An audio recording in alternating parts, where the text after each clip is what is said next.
Então, vamos dar continuidade ao Evangelho no Lar, com o tema, com o item 4, os infortúnios ocultos. Ele se encontra no Evangelho segundo o Espiritismo, no capítulo 13, que é que a vossa mão esquerda não saiba o que dá a vossa mão direita. Os infortúnios ocultos.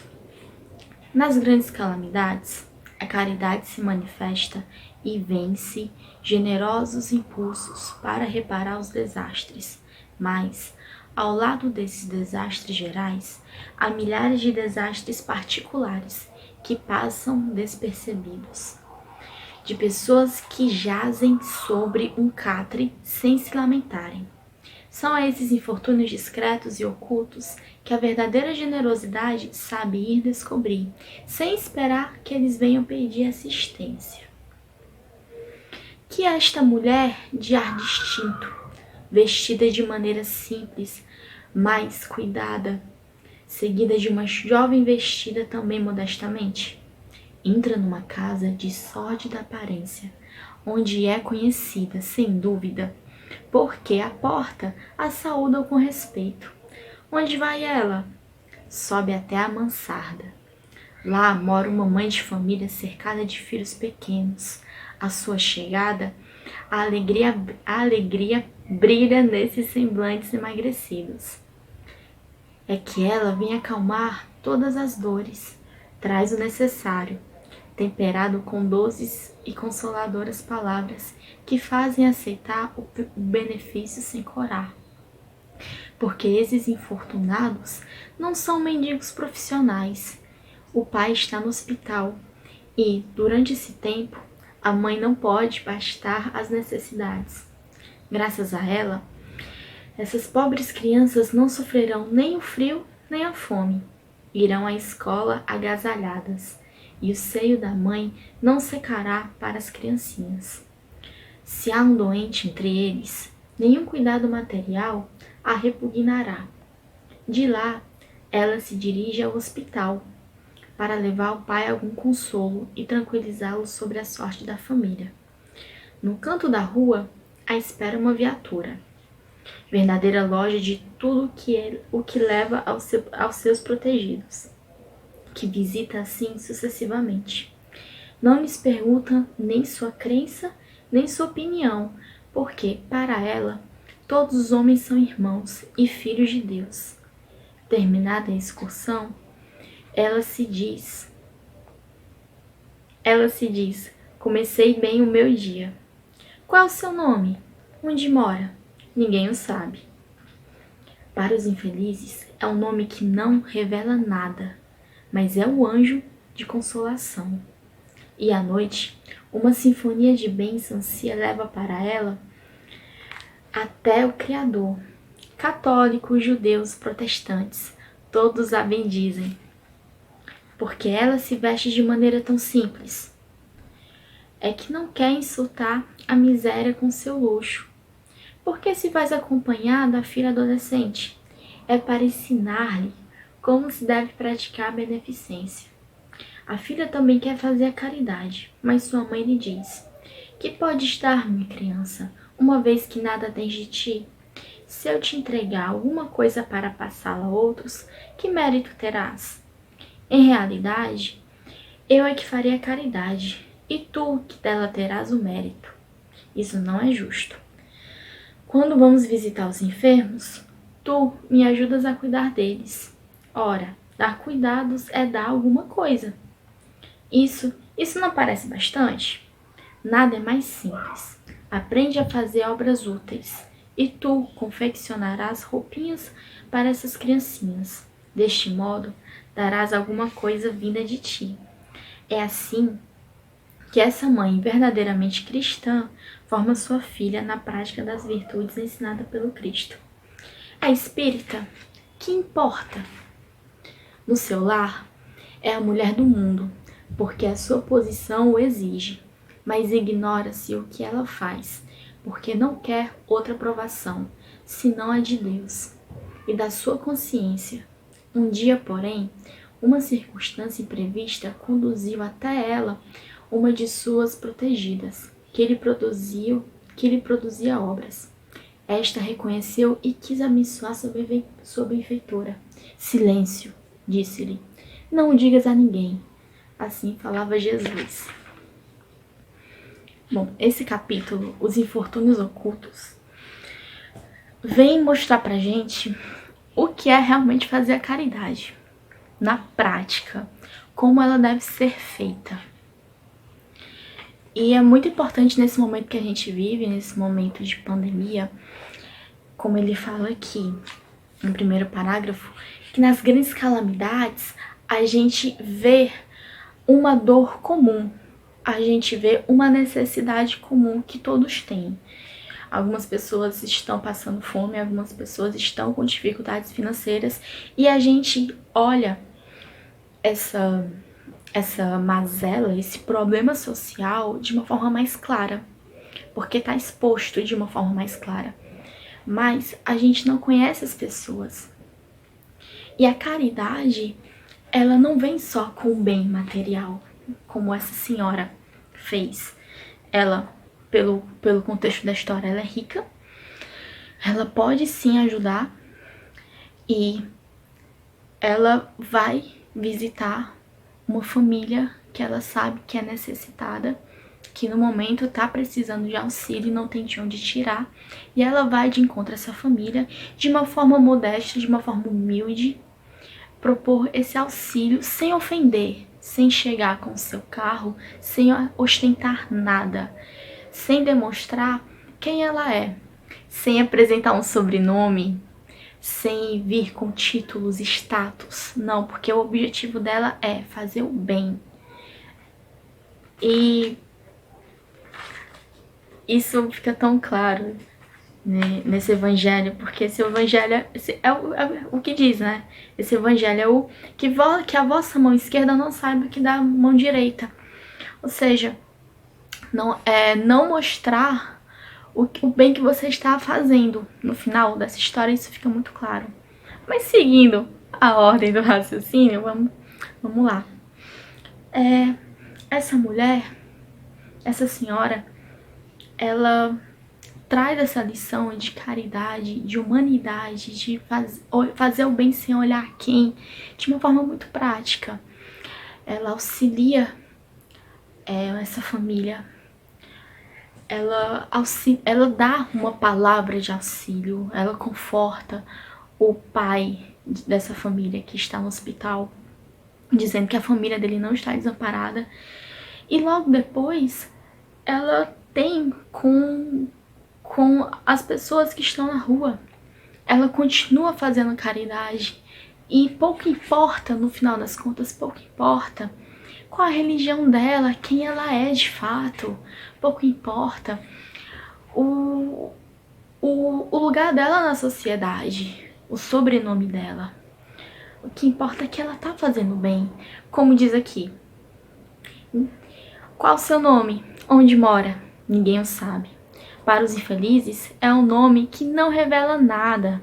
Não é o anjo, não revela nada, mas é o anjo de consolação. E à noite, uma sinfonia de bênçãos se eleva para ela até o Criador. Católicos, judeus, protestantes, ateus. Nossa, fazer o bem, fazer caridade independe da sua religião, naquilo que você acredita. Porque é o maior mandamento, amar a Deus sobre todas as coisas e amar o próximo como a ti mesmo. E não há salvação fora da caridade. Então, essa história traz essa lição de caridade, essa lição de amor ao próximo de uma forma muito palpável, que todo mundo conhece alguém que necessita de algum auxílio e que necessita de algum amparo, seja material, seja espiritual. E há uma segunda lição aqui muito boa, que é o exemplo, que o exemplo arrasta. O que é que ela faz? Ela traz a filha para praticar essas ações, para a filha ver a realidade dessas pessoas, ver como fazer o bem na prática. E a filha sente a necessidade de ajudar, mas fica muito claro o que a mãe diz: olha, que pode te dar, minha criança, uma vez que nada deixe de ti? Se eu te entregar alguma coisa para passá-la aos outros, que mérito terás? Ou seja, a caridade, ela não pode ser terceirizada. Cada um faz a sua parte.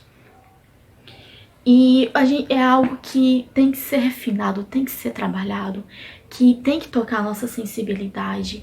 É um amor ao próximo que você pode ensinar através do exemplo, mas você tem que fazer com as suas próprias mãos, com a sua consciência, com o seu coração. E ela ensina para a filha exatamente isso, que todo mundo pode doar um pouco de si, aprender alguma coisa, todo mundo tem alguma habilidade que pode passar adiante, que pode influenciar a vida de outra pessoa.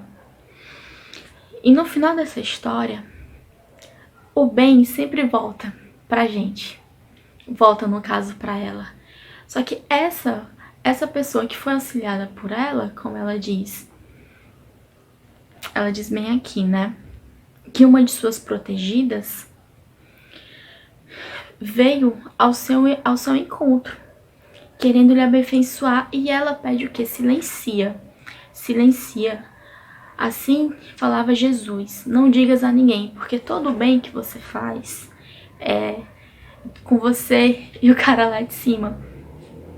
E Jesus, ele veio trazer essa mensagem de amor. O amor na prática, ele age com palavras, com ações, com matéria. Ele age com coração, ele não precisa de outdoor, ele não precisa de holofotes. O bem que você faz não é para os homens, é para Deus, com o exemplo de Jesus. Então, os infortúnios ocultos, eles vêm para mostrar pra gente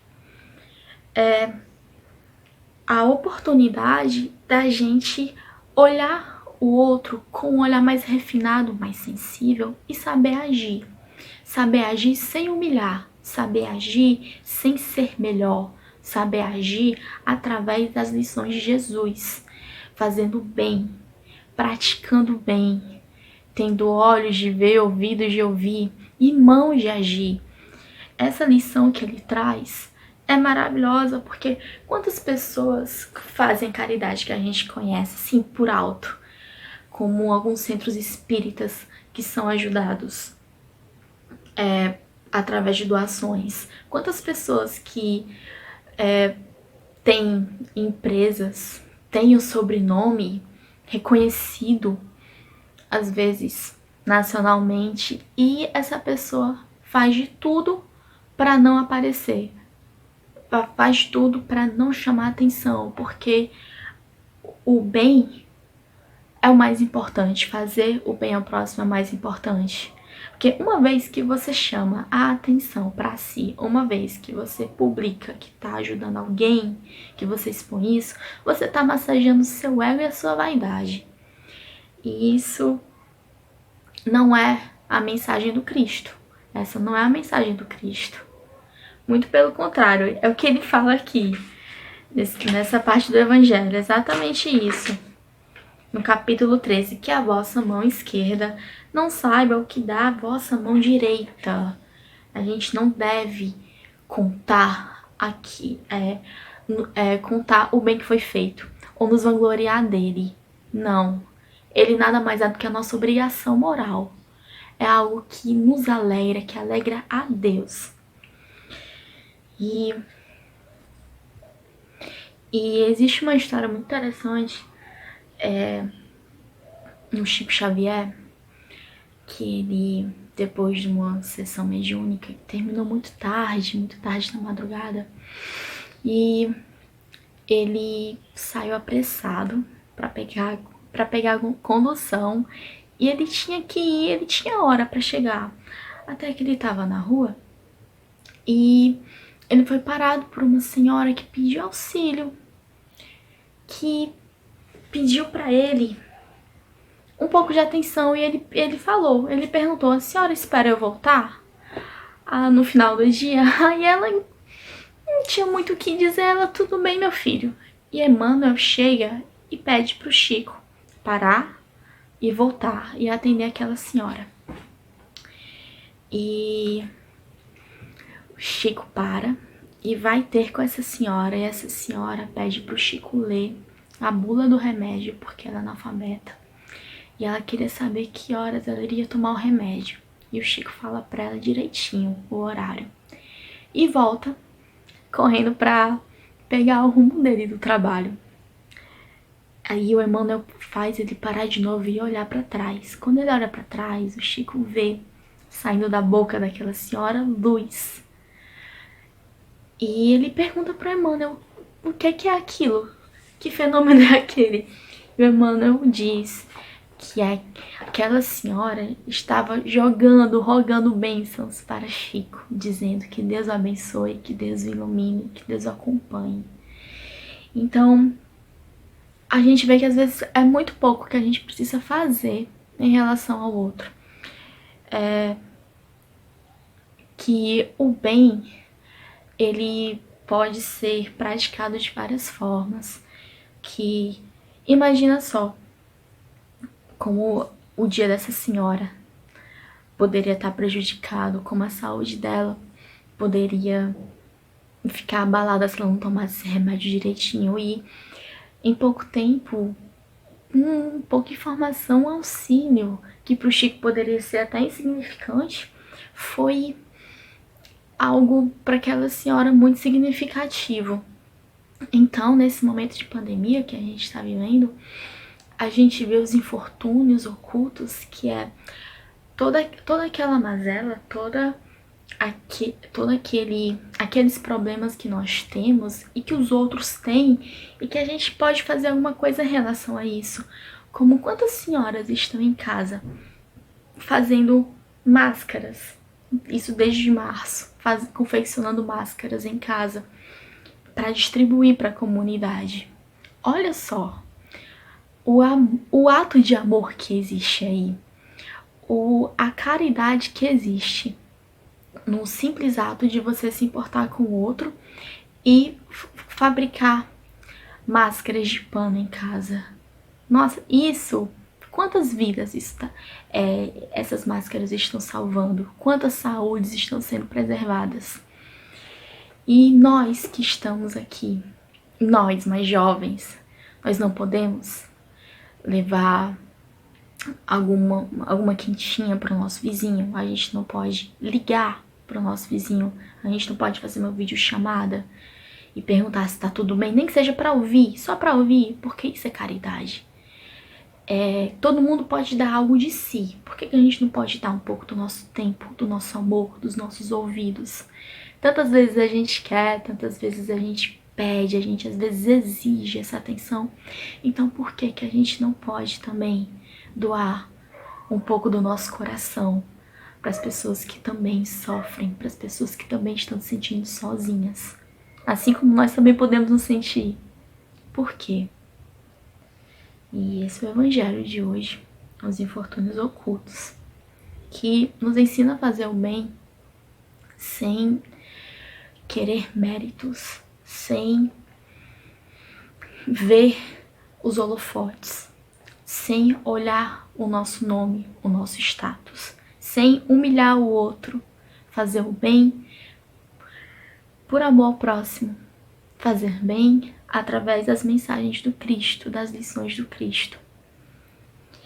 E que Ele possa sempre estar no nosso lar, nos abençoando e iluminando, e que possamos ser luz, não no sentido de sermos holofotes, não no sentido de sermos seres iluminados, mas no sentido de iluminar também o caminho daqueles que não conseguem enxergar tanto amor que o Cristo nos dá hoje e sempre.